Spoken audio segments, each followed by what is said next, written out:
Over the last few decades, scientists and astronomers have extensively studied planets in our solar system to see if any of them could sustain life.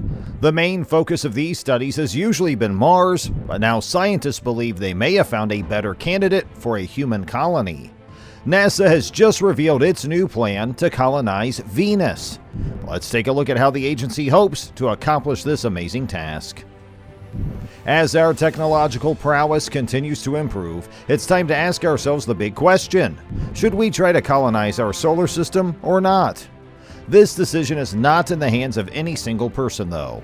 A broad consensus of commercial, civil, defense, and international parties will be essential to an undertaking of this magnitude and complexity. Think of it. We're considering moving large numbers of humans off their home planet, potentially not only for the rest of their lives, but for the lives of their descendants. It's important to distinguish between colonizing and exploring. Exploration already enjoys broad approval in America. Around 77% of U.S. respondents told Gallup pollsters that NASA's budget should either be maintained or increased. Undeniable evidence of support for the American space program. By any measure, we've done an admirable job of surveying the solar system for the past 60 years, an essential first step in any comprehensive program of exploration. Unmanned probes developed and launched by the United States and the Soviet Union conducted flybys of the Moon and the terrestrial planets not long after we reached Earth's orbit, and since then, we've flown by the outer planets. Multiple nations have placed increasingly sophisticated robotic emissaries on the surface of the Moon, Mars, Venus, and Saturn's largest moon, Titan. However, ever since the moon landings, humanity has failed to put a person on another celestial body. NASA's Artemis program may place a man and a woman on the moon again in 2024, but that's hardly colonization. This is because surviving in interplanetary space is punishingly difficult. Some of the biggest challenges a human colony on a distant planet may face include low gravity, radiation, lack of air and water, and the psychological effects of long-term confinement and isolation inside artificial structures, in space, or on planetary surfaces. Add to this the economic uncertainties of such a venture that scare away nations and corporations alike. Yet a wave of interest in pursuing solar system colonization is building, whether its initial focus is on the Moon, Mars, or Venus. The good news is that critical technology such as propulsion and power generation systems will improve over time. Transit durations between celestial destinations will shorten, and methods for obtaining critical resources on other planets will be refined and enhanced. Genetic engineering may be used to better adapt humans, their crops, and other biotas to life in space or on other planetary surfaces, to withstand the effects of low or microgravity, radiation, and the psychological effects of long-duration spaceflight. Additionally, overcoming these challenges will bring forth significant rewards for humanity. Even though humans did not evolve to go to space, we got there anyway. This has led to the development of various technologies that feed back into the economy and improve our lives on Earth. Without space programs, we wouldn't have GPS, accurate weather prediction, solar cells, or ultraviolet filters in sunglasses and cameras. There's also medical research happening in space right now that could cure diseases and prolong human lives, and these experiments can't be done on Earth. The solar system has calmed down a lot since the early eons, but there are still an unknown number of big asteroids and comets out there that could smack into the planet and make the COVID-19 pandemic seem like a pleasant memory.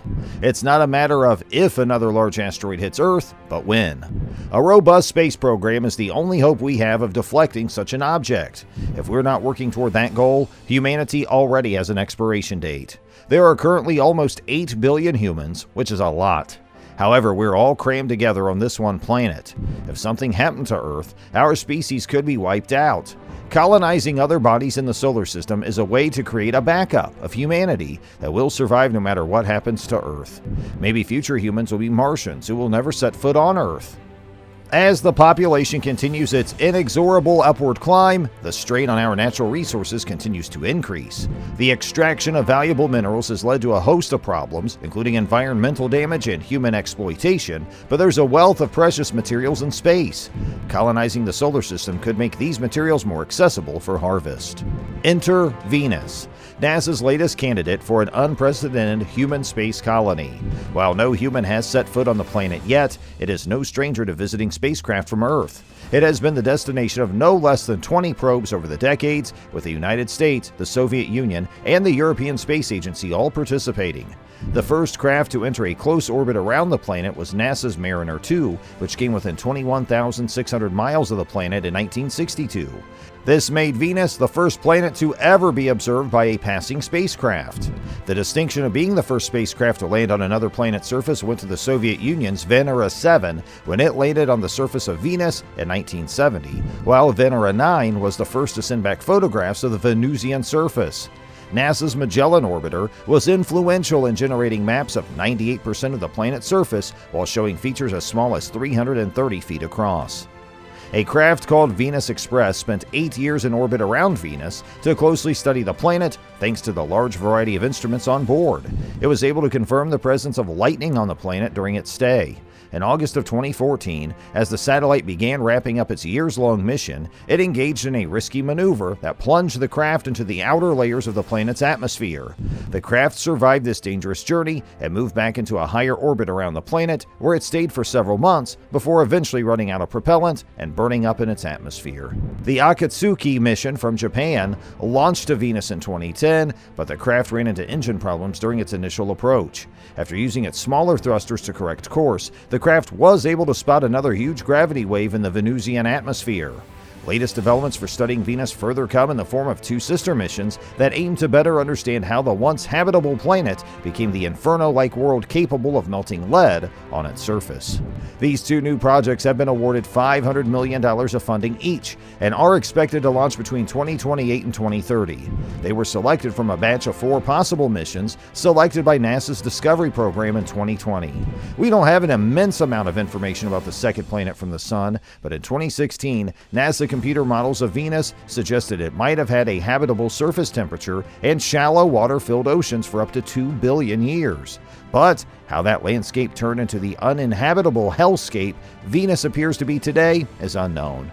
Veritas and Da Vinci Plus could help reconstruct what happened on Venus that led to a runaway greenhouse effect. Understanding this process of Venusian climate change could be crucial to understanding how our own planet's climate is changing. With its runaway climate change and roiling toxic atmosphere, Venus would be a pretty unpleasant place for humans to inhabit in its current state. Its atmosphere is dense with poisonous carbon dioxide and nitrogen, and howling with 200-mile-per-hour winds. Its surface is a furnace with an average temperature of 864 degrees Fahrenheit. However, NASA may have a plan that just might work. The idea, proposed by Alex Howe, an astrophysicist at NASA's Goddard Space Flight Center in Maryland, is to construct vast, porous structures, rafts in essence, that, because they're less dense than the air underneath, would float above the most toxic layers of Venus's atmosphere. Howe's scheme is ambitious and costly to the point of absurdity. Even if it was green-lighted and funded, it might take 200 years from start to finish. However, scientists agree that technically speaking, it is very much a possibility. The connected rafts, made up of hollow linked sections the size of city blocks and together forming a flexible surface, would have to cover the entire planet. Powerful machines could begin to alter the air above into a mix that's breathable by people. Changing the hotter, more noxious, and windier air below the rafts would be a longer-term project. Once the top layer of air is breathable, people could live and work on top of the rafts. From there, scientists and engineers could closely study Venus and its hot carbon dioxide and nitrogen atmosphere, perhaps probing its past to explain why a planet that was once a lot like Earth became a poisonous hellscape. But the main justification for building these cloud cities on Venus isn't for near-term science. If it was, remote and robotic probes would make much more sense. The interest lies primarily in the spirit of exploration. The Moon and Mars are likelier candidates to host humanity's first permanent off-world colonies, but as a new home for our species, Venus has a certain appeal. The planet's near Earth-like surface gravity, an atmosphere thick enough to provide robust protection from cosmic rays and UV radiation compared with Mars, and a shorter travel time from Earth are the leading reasons. Howe's cloud cities could start with robotic probes carrying solar-powered machines to Venus. The highly autonomous machines would suck in carbon dioxide and spit out oxygen and carbon. We'd store the oxygen for future use while using the carbon to build 300-foot wide, hollow tiles with enough empty space inside to make them very light. indeed light enough to float. The great thing about mining carbon from Venus's unbreathable atmosphere is that taking out all that carbon begins to change the chemical makeup of the air. It eventually becomes a mix of oxygen and nitrogen that people can breathe, starting with the lighter upper layer. Link those carbon tiles together, and we could cover the entire planet at an altitude of 30 miles or so, high enough to get above the worst of the planet's brutal winds and heat. Here's the rub. Hal calculated that it would take 72 trillion tiles to complete the sprawling, floating planetary foundation, and we'd have to keep making new tiles to replace the ones that break, most likely from wind shear, while also patching holes resulting from occasional asteroid impacts. And of course, the project wouldn't just end there. Once we've got our foundation tiles, we'd start adding layers until we've built up a continuous surface thousands of feet thick and remaining hollow. We can store all that extra oxygen, the byproduct of our carbon mining, inside the hollow ground, at least until it becomes a fire hazard. The first few colonists could immigrate from Earth to Venus before the thicker surface is complete. They'd live in enclosed domes where they could help oversee the ongoing construction. But let's imagine we've spent trillions of dollars, and after a century or so, built rafts 30 miles over the Venusian surface. We're still not even ready to send in the rest of the new colonists to Venus because they'd have nothing to drink. This is because water is very scarce on Venus and is the one major commodity we'd have to import from off-world. Sustaining cities, farms, and natural biomes on Venus could require a volume of water equal to a cube with sides 40 miles long. That's a lot of water, as in more than a quadrillion gallons. Hal proposed that, for starters, we strip mine ice from Ceres, a chilly dwarf planet in the asteroid belt between the orbits of Mars and Jupiter. We'd build an enormous elevator on the surface of Ceres and slowly lift the bulky, heavy ice into space, where rockets, most likely built and fueled at nearby human outposts, would nudge it toward Venus. But Ceres would eventually run out of mineable ice. This is why scientists believe that Mars is a much better candidate for colonization. Despite appearances, Mars might be a fairly wet planet. The water that once formed oceans on Mars now lies underground at the North and South Poles, mostly in the form of ice, and will be enough to sustain a human colony on the Red Planet. If you enjoyed this video, you may also like this other one, which talks about the James Webb Telescope and its unexpected new images of Jupiter. Would you consider living on a Venusian floating colony? Please share your thoughts in the comments section below.